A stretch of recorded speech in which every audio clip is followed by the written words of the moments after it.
नमस्कार, मी दीपक चौधरी. मी आता आहे कल्याणनगर महामार्गावरती. आपण आता सलग 3-4 दिवस झालं आपण व्हिडिओ बनवतोय आणि ही बातमी लावतोय की रस्त्यावरती ॲक्सिडेंटचे प्रमाण किती वाढलेले आहे. आता ही घटना रात्रीची आहे. आता हे ॲक्सिडेंट होण्याचे प्रमाण कशामुळं आहे, काय आहे हे तुम्हाला सांगितलेलं आहेच. एक रस्त्याचे खड्डे, रस्त्यावरती जे पावसाच्या पाण्यामुळं वाळू वाहून आलेली आहे ती. आता ती वाळू कशामुळे वाहून आलेली आहे ते आपण नंतर बोलूया. पण आत्ता इथं रात्री ॲक्सिडेंट झालेला आहे 9:15च्या आसपास. तर ट्रॅक्टर आणि इर्टिका गाडीचा ॲक्सिडेंट झालेला आहे. तर आता आपण जिथं उभं आहोत तिथंच तो ॲक्सिडेंट झालेला आहे. तर आपण बघू शकतो मागे ह्या ओढ्यामध्ये हा नाला आहे छोटासा.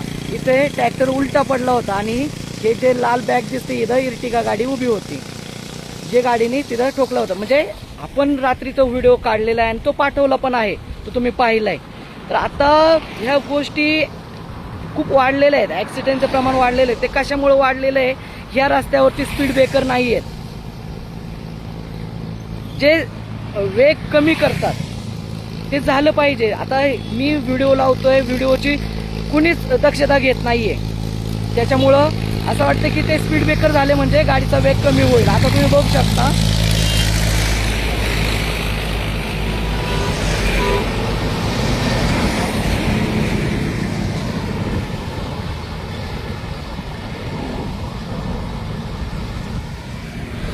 तर मला सांगायचा हेतू हाच आहे की इथे जर स्पीड ब्रेकर असेल तर वेग कमी होईल. वेग जर कमी झाला तर ॲक्सिडेंटचं प्रमाण कमी होईल.